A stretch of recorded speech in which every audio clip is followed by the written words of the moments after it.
Ahoy! New World is getting quite a few new or returning players at the moment. Maybe you or one of your friends are one of them. And if so, then this video is hopefully going to be helpful. Because I'm going to talk about what I think is best to do, especially for new players, but also partially for returning players, when it comes to preparing for the expansion. There's still a couple of weeks left to get things done, and even if you're watching this video a bit closer to Season 10, this should still give you a good idea of what to focus on. The first question that I always get with the new player experience is, should I rush to level 65 or to the new max level, or should I take it easy and take my time? And I would say the answer is a bit mixed at this point. Of course, I think you should enjoy the leveling process, and I think that the leveling experience in New World, when you experience it for the first time, is great. So if you are experiencing all of that for the first time, then you should take your time with it to some extent. But on the other hand, I think it is also worth keeping in mind that if you take it super slow and you want to not fall behind with the expansion coming out, then you will have to keep it at a somewhat steady pace. If that's not important to you and you don't want to be first to the race in anything regarding the expansion, then you don't have to worry about that anyways. But I do think that generally this is a decision that you need to make for yourself. I think the game is worth playing slow at the start, but it does also kind of open up a lot more at max level when you have access to all the late game content, which didn't used to be the case. It used to be the problem that there wasn't enough late game content, but now there are quite a few different things for you to do. So with the Season 10 expansion even bringing more content to that, there is more reason to push to a higher level quicker. In order to level, I wouldn't recommend trying anything janky at this point anymore. There used to be a lot of efficient ways to level that people slowly figured out over time, but really these days they have shoved so much XP and so many other rewards into the main story that you really don't need to do anything else, and you want to get through the main story anyways to unlock the Elysian Wilds and to unlock your heart rune and everything. So you kind of are forced to do it sooner or later anyways, so might as well use it to level. And if you just focus on the main story alone, you will keep up in level with the main story. It's not like you need to do any side activities. If you want to gather a little bit along the way, you can do that. And again, if you're taking it slower, that absolutely makes sense. However, it is worth noting that if you don't mind going back to lower level areas once you've hit max level, you can gather a lot quicker at max level. You can use better tools and you won't have to worry about mobs as much. So there are pros and cons to that. It's more like you're kind of skipping things that are on the way a lot of the time if you're doing it while doing the main story. Whereas otherwise, you do it more efficiently, but you have to actively go back to those low level zones in order to get certain resources. And on the topic of gathering as well as refining and crafting, I think there is value in at least leveling your gathering skills in case we end up with a new tier of resources. If we do, those would be in high demand initially, and that would be an easy way to make gold as well, for example. So there's a benefit in having those gathering skills leveled at least. Refining also to some extent, but only if you can find the time really, and if you want to invest that much into any refining or crafting skill beyond that. This is generally more down to playstyle, and I know people that never really leveled those skills.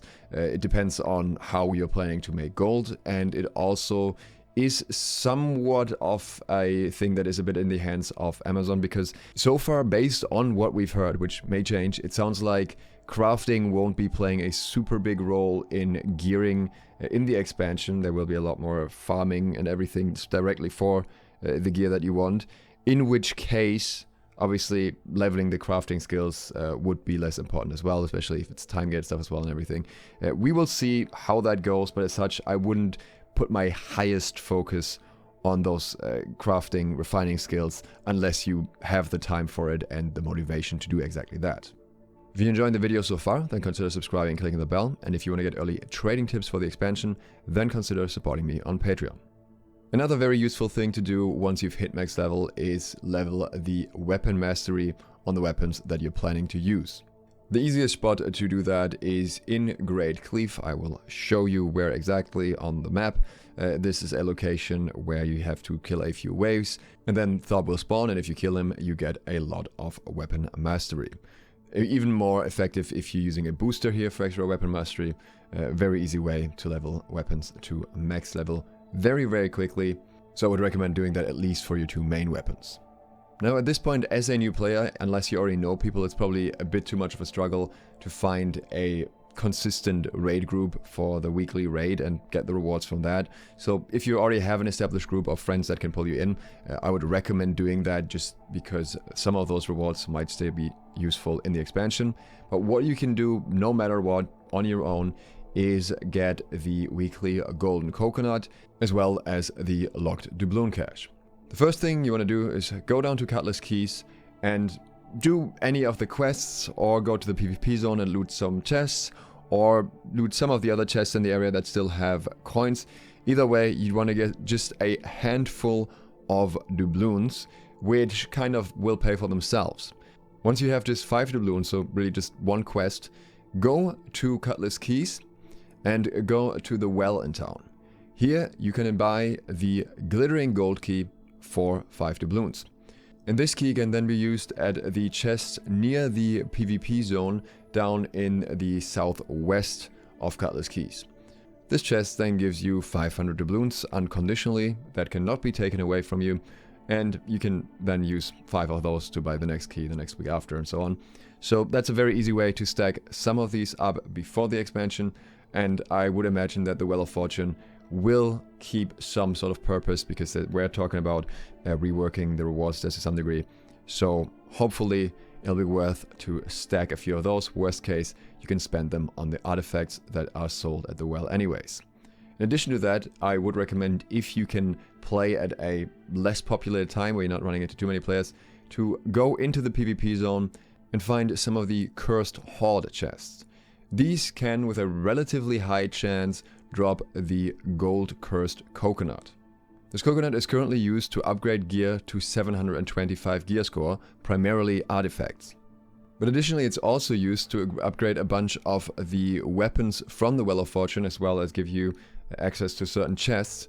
And again, with this well being reworked, apparently, there's a good chance that at least some ways will remain viable to get usable gear in the expansion that may involve the Goldcursed coconut. There is no guarantee here, of course, but of all items that I think are easy to farm, this is one where I think, since it only takes you a couple minutes in the PvP zone, it is worth making that effort once a week if you think that there may be any value in it.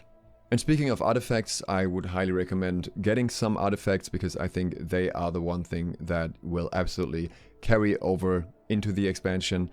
We don't know how exactly they will upgrade or whatever, but I don't think they will reset all of those artifacts that they have built as such an important part of the game at this point. So I very strongly believe they will remain usable. Unfortunately, there are a ton of artifacts at this point, and it's not easy to decide which one you should get. Now, considering you have limited time, I think one thing that you should look for primarily when it comes to artifacts is one of your weapons, whichever is your favorite weapon really. See what the options are in terms of artifacts for that, and then decide if you want to get one of those artifacts, if one of those sounds appealing to you, and if not, your secondary weapon, see what the options for that are. You can just go on nwb.info and then go on the database, look for the items on the left side, and choose whichever weapon you are using, and then under rarity, you put the filter on artifact, and then you'll see, for example, with the greatsword, that we have 3 different options here to choose from, and you can look for whichever is preferable for you if you're using greatswords. Now, we of course don't know the Season 10 meta, and there might be new artifacts or changed artifacts that will drastically change what's worth getting. But I think there are 3 armor artifacts that are worth mentioning, at least briefly, because they are just general all-rounders that will probably continue to have some value. The first one are the attuned leather pants, which just gives you more attributes all around, and they are very easy to get because you simply need to finish the main story quest line, and as such you will get them at some point anyways. They're not the best in most situations, but they are solid enough that you never feel bad for having them. By the way, while they are medium armor weight, you can have them in a light loadout. Just use another piece of medium gear instead of your chest. And speaking of light loadouts, another artifact for light loadouts is featherweight, which allows you to have more heavier pieces of armor while staying in light equip load. This drops from near Moor a Corvid mob in the Elysian Wilds. Both for medium and heavy load, for PvE as well as PvP, a very highly regarded option is Void Darkblade. There are other viable options, they are just harder to get in comparison. In order to get Void Darkblade, you just have to complete the Barnacles and Black Powder expedition on mutation level 1 or higher. Like all artifacts, this is not a guaranteed drop, but it comes with a luck save mechanic, and that means you are pretty much guaranteed to get it within 5 runs of said expedition. When it comes to jewelry artifacts, I don't really have any specific recommendations because it entirely depends on how the meta will develop. I think Endless Thirst is generally a good option, it's probably not going to be horrible.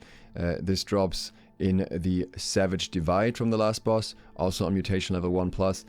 But I also don't know how good that's going to be or what other options we may be getting, so not as much of a strong recommendation here compared to the armor ones. And last but not least, farming some PvP track won't hurt. This is because a lot of good artifacts especially, but also general good rewards, are locked between higher levels of the PvP track. So for example, you get one artifact at level 29 and at 39, but then afterwards most of them show up after level 50.